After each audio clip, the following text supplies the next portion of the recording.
Es el tema este del lateral thinking, del pensamiento lateral, de este Edward de Bono de Oxford, que él sostiene, y eso es útil no solo para el mundo intelectual y para el mundo empresario, sino para cosas personales, ¿no? Muchas veces uno tiene un problema y está escarbando en el mismo hoyo, digamos, y la solución está en un lado completamente distinto, ¿no? Pues es decir, pensamiento lateral. Yo me acuerdo que contaba una vez Edward de Bono que en una empresa, en un edificio enorme que habían hecho, tenían un cuello de botella con los ascensores. Entonces estaban los ingenieros y los arquitectos viendo si los ascensores los hacían por afuera, ascensores adicionales, dado ese cuello de botella. Y al individuo que pasaba el trapo y limpiaba los mármoles ahí, se le ocurrió, porque había tenido una experiencia anterior en otro lugar donde también limpiaba el piso, de poner espejos en los lugares donde se esperan los ascensores, y efectivamente ensayaron eso, y no sé si es que la gente se mira o qué, pero producía demoras y se resolvió el problema del cuello de botella en lugar de tener que gastar, no sé, cientos de miles y por ahí millones de dólares, ¿no? Y eso de paso hace comprender que, como decíamos el otro día, todos somos ignorantes, solo que en temas distintos, citándolo a Einstein. Hay una especie de dispersión del conocimiento y no es en las empresas como era antes, el jefe que tiene la precisa y todos los demás son súbditos. No, el conocimiento está muy disperso, fragmentado, y hay que aprovechar todos esos conocimientos que son de distintos lados y conceptos. Y en este sentido, a mí me parece, para seguir con nuestra conversación anterior, aplicando el pensamiento lateral, por ahí uno se imagina algo completamente distinto y despeja telarañas mentales. Por ejemplo, esto que estábamos diciendo el otro día de lo que ocurría en Florencia en los siglos XIII y XIV, donde la gente elegía a los gobernantes a través del sorteo, y que decíamos también que Montesquieu eso lo puso en el espíritu de las leyes, que dice que es consustancial a la democracia el sistema de sorteo. Y fíjate vos qué interesante eso. Suponete que hoy hubiera en la Argentina elección por sorteo. Quiere decir que el portero de tu casa, quiere decir que el arquitecto tal, que quiere decir que el colectivero, cualquiera puede ser gobernante. Entonces ya no estaríamos más concentrados en el comité o en el partido o en fulano y mengano, sino tenemos que pensar, acá hay que limitar el poder porque cualquiera puede estar en el gobierno. Entonces lo mismo, para hacer ese ejercicio, yo creo que habría que aplicar pensamiento lateral en cuanto al tema de las ideas respecto de la política, porque la gente, mucha gente, la gente es una generalización, pero mucha gente dice que los temas se tienen que resolver con nuevos políticos, digamos, ¿no? Pero está otra vez el tema de las ideas antes para que los políticos puedan ejecutar y tener plafón. Y es interesante que mucha gente, no sé si a vos te pasa esto, Carlota, en reuniones sociales y en reuniones también académicas por ahí, gente que actúa como si ellos estuvieran en la platea y es el resto que está en el escenario. Entonces, ¿qué hacen los demás? ¿Dónde están los líderes? ¿Dónde están los dirigentes? En lugar de decir, ¿qué estoy haciendo yo? Cada uno de nosotros en estas contribuciones me parece que son importantes. Y en ese sentido, imaginarse sueños, imaginarse ideales. Hayek decía, en un trabajo que se llama Los intelectuales y el socialismo, que hay que copiar de los socialistas el coraje de ser idealistas. Y eso hace que atraiga mucho al mundo intelectual y también a la opinión pública. En realidad acá se usan dos expresiones, el idealismo o la utopía. A mí la palabra utopía no me gusta mucho porque tiene la connotación de algo imposible desde el punto de vista físico y biológico, pero a veces se pone en contexto utopía como sueño y como ideal también. Pero es importante pensar que los ideales también se están moviendo porque estamos aprendiendo, así que es un proceso evolutivo. Borges decía que conversar con Leopoldo Lugones era imposible porque era un individuo asertivo. Terminaba todo con un punto y aparte. Para seguir conversando con él había que sacar otro tema. Sin embargo, Macedonio Fernández terminaba todas sus oraciones con puntos suspensivos. A mí me gusta conversar con vos, Carlota, porque termina en puntos suspensivos. Son como procesos que quedan abiertos, ¿no? Sí, siempre fue así. Además, conversamos hace muchísimos años. Sí. Con respecto a esta distancia que pone la gente en relación a quienes lo gobiernan, y que eso se podría evitar eligiendo a sorteo, tenés el problema por un lado que tendría que ser gente que se postula, ¿no es cierto? Porque no podés obligar. Acepta, claro. Claro, y eso ya arma una lista sábana, ¿no? Ahí tenés un problema muy grave y que la gente se involucre. ¿Por qué, Carlota, tanto? se arma una lista sábana? Suponete que algunos están excluidos. Yo no quiero ser, vos tampoco, los demás son fulano y mengano. Se elige por sorteo, por una lotería, digamos. ¿Dónde está la lista sábana ahí? Si no hay partidos, suponete. Si no hubiese partidos, tendrías que llenar todos los escaños dentro del Parlamento por sorteo. Sí. Por sorteo. Tendrías que tener gente que voluntariamente se presenta. Exacto. Y tendrías que, si tenés 2 millones de aspirantes, tendrías que reducirlos ya, es decir, la gente votaría y tendrías que tomar los primeros, digamos, sorteados. 250, sí. Los primeros que entraron. Sí. Nada, es muy difícil defender el papel de los partidos políticos, yo lo sé. El sistema de sorteo en comunidades más chicas seguro que sería, que sería posible con una mentalidad muy abierta y teniendo la gente no teniendo la necesidad de intermediarios como son los partidos políticos. Pero seguramente se presentarían distintos problemas en cuanto a que los políticos, así como nosotros sentimos la distancia con respecto a ellos y los despreciamos y ellos nos desprecian a nosotros y todo esto es un camino de ida y vuelta, también es cierto que tienen algunas virtudes que ni vos ni yo podríamos tener, como por ejemplo lanzarse a una campaña política, besar chicos sí. que a lo mejor ni los querés tener cerca, a darle la mano a gente que no soportás con tal que te voten. Es decir, hay una serie de cosas que los políticos hacen y que la gente normal, digamos, y que la gente con cierta dignidad no haría. Entonces también hay que pensar que se necesitan estos personajes. Ahora, ¿por qué no va otra gente a la política? No va otra gente a la política por el gran desprestigio que tiene la política y porque la actividad intelectual, si quisiéramos tener gente con ideas, que han pensado las ideas de la sociedad, que han pensado las soluciones posibles, aunque sean por etapas, como fuese, o tienen en mente una sociedad abierta y quieren hacerlo eso, quieren... Esa gente es muy difícil que acceda al poder porque muchas veces el intelectual tiene el gran problema de comunicar sus ideas de manera masiva. Por eso sería importante tener siempre intermediarios que sus ideas se las ofrezcan al público para que las entienda mejor. Pero por el otro lado, porque siempre los intelectuales se han visto como una élite muy especial, que todo esto que nosotros proponemos, como la sociedad abierta, como la posibilidad de cualquiera acceder a un cargo, la eliminación de las listas sábanas, toda esta manera del Estado de oprimir la mentalidad de la gente, ellos no la han visto negativamente, es decir, se la dejan a otros, pero no la ven negativamente. Es muy interesante el caso que trae Ludwig von Mises con respecto a Hollywood y los comunistas. Es decir, él se pregunta cómo puede ser, en su época, ¿no es cierto?, era el comunismo, ahora son todos socialdemócratas, cómo puede ser que esta gente adhiera masivamente a un pensamiento de izquierda. Literatos, artistas plásticos, es decir, todas las manifestaciones que puede tener el arte. Y él llega a una conclusión muy interesante. Y es decir, ven al comunismo como una sociedad ideal, pero ven también con muchísimo desprecio a los empresarios y al sistema capitalista. Y esto hoy todavía se puede decir, el que está en el mundo de las artes es anticapitalista.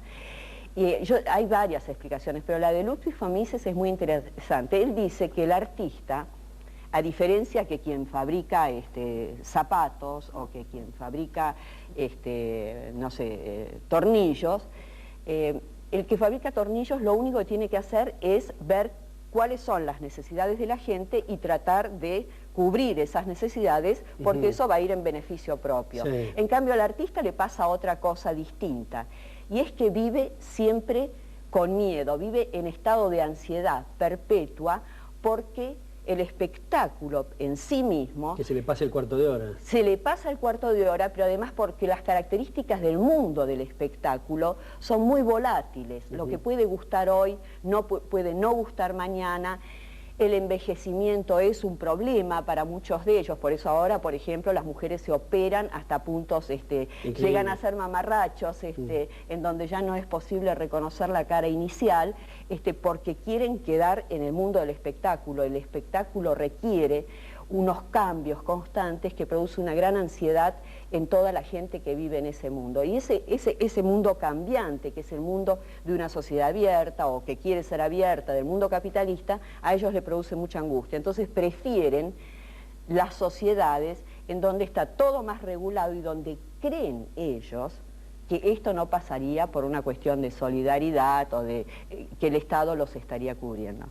Ahora, mi comentario así rapidísimo, porque me gustaría escuchar lo que vos decís, es que es un gran doble discurso, porque ninguno de ellos trató de vivir en Moscú, nunca, y los que se fueron rapidísimo, muy al comienzo, pensando en John Reed, al comienzo de la revolución bolchevique, y se fueron espantados, porque ¿qué es lo que más en el mundo necesita un artista? La libertad. La libertad. Hollywood no es una demostración de vivir con casas de chapa, ¿no? Y no es no, viven pero muy bien, pero querrían algo como la seguridad eterna. Claro. Es una buena explicación. Es una buena explicación la de Mises. A mí me parece muy interesante. Pero además yo creo también que existe una falta de conocimientos total y un pensamiento mágico en los artistas. Eso es en la mentalidad anticapitalista, ¿no? Sí. El libro ese, yo no sé si está en librerías, pero es muy interesante el tema que vos tomás, el punto que haces. Y sería muy bueno que vamos a ver si podemos alguna vez comentar algunas otras cosas de ese libro, porque es muy jugoso realmente. Bueno, sí, yo hace mucho que no lo veo. Vos mencionabas al principio el tema de los partidos políticos. Yo creo que lo interesante de esto, volviendo al pensamiento lateral, es abrir la mente con distintas posibilidades. No es para ir contra de los partidos políticos, pero tampoco de ningún modo es para avalar el monopolio de los partidos políticos. Es decir, que las canalizaciones de representación sean muy diversas. Y fíjate vos que en el libro de Erich Fromm, que se tradujo como La ética del psicoanálisis, Man for Himself es el título en inglés, no sé en alemán cómo será, él explica, a pesar, él es marxista, así que hay una inconsistencia ahí con los derechos, ¿no?, humanos, pero de todas formas tiene un análisis paradójicamente muy interesante respecto del poder. La gente que está en la función pública, la gente que se dice tiene poder en el sentido de dominio sobre otros, no en el sentido de capacidad, poder como capacidad, y menos como influencia, digamos, que muchos lo miran como personas fuertes, son en realidad, dice Fromm, psicológicamente endebles, porque necesitan para completar su endeble personalidad la existencia del dominado, esa relación dominante-dominado, ¿no? Y en el ejercicio de abrir mentes y de eliminar telarañas, cuando uno dice, por ejemplo, estamos hablando recién del sorteo, o vos das tu explicación o estás relatando la explicación de Mises con respecto a por qué gente de Hollywood, en fin, por ahí si son cosas nuevas, como efectivamente son para la mayor parte de la gente, tienden a rechazarlo, porque quieren quedarse con explicaciones y con situaciones anteriores. Y yo creo que si uno piensa en la historia de la humanidad, por ejemplo, el derecho a la vida, que uno lo da por sentado hoy, en general, no en todas partes del mundo, pero en general, El primero que dijo de nuestros ancestros, yo creo en el derecho a la vida, se lo engulleron sus colegas porque eran antropófagos. Entonces costó el derecho a la vida, costó salir de la esclavitud, costó salir de la monarquía absoluta. ¿Qué hubieran dicho nuestros bisabuelos si nosotros le hubiéramos dicho que hay aparatos muy pesados que vuelan por los aires, que son los aviones, o la telefonía celular, o el fax, o en otras épocas que en realidad el mundo era redondo, o que en realidad la Tierra no era el centro del universo, sino el Sol de distintas galaxias, en fin, etc. Todas son cosas, para dar ejemplos físicos y no de ciencias sociales, que los primeros que lo explican, cuesta derrumbar esas telarañas mentales, cuesta abrir espacios. Por eso se ha dicho muchas veces, y con razón yo creo, se ha hablado, suponete, de la era de Marx o de la era de Keynes. No es que los políticos hayan estudiado sus libros, claro. Habitualmente ni siquiera saben los títulos, pero han influido tanto estos intelectuales, y luego en la opinión pública, y lo que decimos a través de los círculos concéntricos y el efecto multiplicador, que lograron sus objetivos, ¿no? Y dicho sea de paso, con Keynes, Carlota, que ha provocado, bueno, lesiones enormes, digamos, a las estructuras económicas, etcétera, pero pero mucha gente, hay una parte, Carlota, que es el prólogo que hace Keynes a la teoría general del interés, la ocupación, el dinero, del año 36, que es su libro más conocido, un prólogo a la edición alemana, en plena época nazi, y dice Keynes, mi sistema es mucho mejor aplicado a un sistema totalitario que a un sistema de competencia. Él mismo dice Keynes eso, ¿no? Bueno, pero en todo caso lo que quiero decir es que estas eras... Y tenía razón. Son influencias, digamos, de intelectuales. Por eso digo, en el fondo, ¿qué fue de las conquistas eternas de los Carlomagnos o de los Reyes Sol, etcétera? ¿Acaso no es más perdurable un Shakespeare o entre nosotros un Leloir, digamos, o Adam Smith o Albert Schweitzer? En fin, dejan su testimonio y es mucho más perdurable que estas cosas así de poder que elabora tanto y analiza Erich Fromm. Sí, me parece que apuntás que hay que seguir luchando para que exista una sociedad abierta, que no hay que no hay que dejarse apabullar por toda la ridiculización que muchas veces se hace de las ideas liberales, por gente que no conoce ni las ideas liberales ni conoce las otras ideas, además. Exacto, porque eso es lo más interesante, porque le preguntás si leyeron al menos el panfleto, que es el manifiesto comunista, y ni siquiera eso han leído, pero están totalmente seguros que una sociedad socialista es más igualitaria, como dicen ellos, más solidaria, y lo que nunca se sabe es por qué no se fueron ya, es decir, sería buenísimo. Pero hay un hecho cierto, Alberto, y es que nuestras ideas, las ideas de una sociedad abierta, no han convocado en este siglo la misma cantidad de intelectuales, de escritores, de compositores de canciones, de músicos quizás un poco más. ¿Y por qué pasa eso? Una vez yo le pregunté a un poeta, amigo mío, que en sus manifestaciones de la vida cotidiana es bastante liberal, pero cuando digamos, habla en público, adhiere a toda la camarilla progresista, yo le pregunté por qué no había más producción de tipo Vargas Llosa, de tipo Borges, de tipo Octavio Paz, de muchísimos intelectuales, ¿por qué no había más? Y había más en el otro, digamos, en el otro sendero. Sí. Y él me decía, no lo cito esto porque sea cierto lo que él dice, sino por cómo lo conciben. Es decir, me dijo, porque no se puede escribir poesías con el sistema métrico decimal. Sí. Ellos perciben que en realidad cuando uno habla de liberalismo, y es como algunas personas que nos han alguna vez, entre los muchísimos emails que recibimos, no, ponga énfasis en el problema del ahorro, ponga énfasis en el problema de la moneda, ponga énfasis en...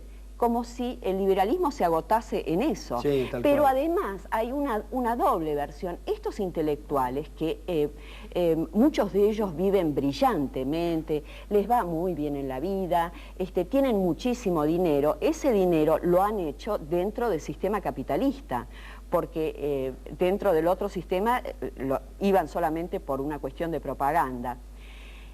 Aunque ellos no sean los que discutan los cachés, es decir, sus honorarios y se lo den a alguien más terráqueo para hacer lo que es el representante, su éxito es producto del capitalismo. Porque antes que existiese el capitalismo, el trabajo intelectual era un trabajo para muy reducidos grupos. Exactamente. Y muchas veces, como también dice Mises, es decir, ¿quién podía dedicarse a escribir? Los muy ricos, algunos sacerdotes, algunos militares, pero en general la gente tenía que tener un trabajo, como él nombra el caso de Baruch Spinoza, que tenía que pulir lentes para después ponerse a escribir sus ensayos, o los Mill, cuando tenían, que eran empleados de la Compañía de Indias en Londres, y ahí se ganaban su sustento y después iban y escribían sus libros. En cambio, esta sociedad donde ha explotado todo el capitalismo les permite ser un grupo que, si llega, por supuesto, a gustarle a alguien lo que ellos producen, pueden ser muy exitosos desde el punto de vista económico, lo son, y no rehuyen de eso, sino que viven muy bien, pero siempre hablando mal contra el propio sistema del cual ellos viven. Claro, claro. Y hay algunos casos que son realmente muy vergonzosos. Por ejemplo, Bertolt Brecht, un intelectual que tuvo es decir, vivió entre el 20 hasta el 50 y pico en Alemania, se tuvo que exiliar con el nacionalsocialismo, un hombre del Partido Comunista, había hecho que una gran cantidad de gente joven lo siguiese.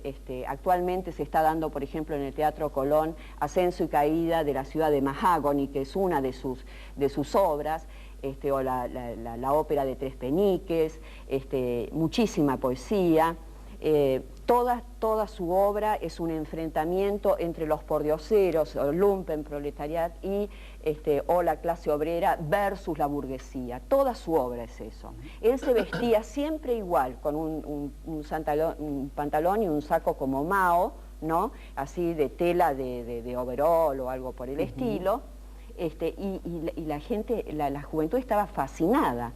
Ahora se sabe que ese hombre, que convenció a tanta gente de las bondades del comunismo, en el mismo momento que estaba haciendo ese discurso, acumuló una fortuna fantástica en Suiza. Sí, sí, y eso que vos dijiste recién, Carlota, cuando estamos discutiendo o hay estas confrontaciones liberales, socialistas, no solo no se conocen los textos del liberal, sino el que se dice muchas veces de izquierda no conoce esos textos. Por ejemplo, lo que vos acabas de decir respecto del Manifiesto Comunista, Marx y Engels, 1848, digamos, en una parte del Manifiesto Comunista que me parece que vale la pena leer por las cosas históricas que tiene, aconseja Marx y Engels 10 puntos para producir el colapso del sistema capitalista. Y si vos ves esos 10 puntos, es increíble cómo en muchas partes del llamado mundo libre se está adoptando casi textualmente los 10 puntos.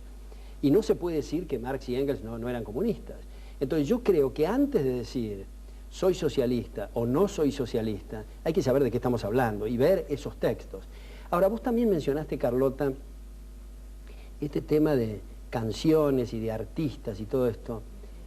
Yo no me acuerdo cómo se llama un conjunto que vino hace muy poco acá a la Argentina. Ya sé lo que decís, ese conjunto, uno de ellos antes dirigía una banda buenísima, se llama Pink Floyd. No. El nombre de él es Stewart o no sé, algo por el estilo, no me acuerdo exactamente. Walters puede ser. Puede ser, sí, sí. Bueno, porque un hijo mío que fue ahí a estos recitales, en fin, me estaba haciendo ver las características de las letras, que tiene cosas muy interesantes. Sí, claro. Incluso, bueno, este hijo mío ahora está en Estados Unidos y me va a traer un libro que la traducción sería divertido o entretenido hasta la muerte, amused to death. Sí. Donde en la tapa del libro, que me lo bajó por internet para ver la tapa, hay una familia sin cabeza mirando televisión. Y vi algunas cosas que publican ahí en internet que me parecen interesantes. Y en un trabajo mío hace bastante tiempo yo cité unas líneas de George Harrison, de uno de los Beatles que murió hace poco, se llamaba Taxman, ¿no? El recaudador de impuestos, que era muy buena. En ese sentido, Mises toca algo de esto, Carlota, como... porque aparentemente hay una especie de contradicciones, algunos de los que siguen se dicen izquierdistas y sin embargo están recibiendo letras que el otro día comentábamos en la fundación con Guillermo Rodríguez este tema, y me decía que también había sido inspirado en una vista de cine que se llamaba, una película que se llamaba The Wall, sí. ¿no? Y ahí la banda musical, ¿no? La banda musical es de Pink Floyd. Ajá. De la película esa.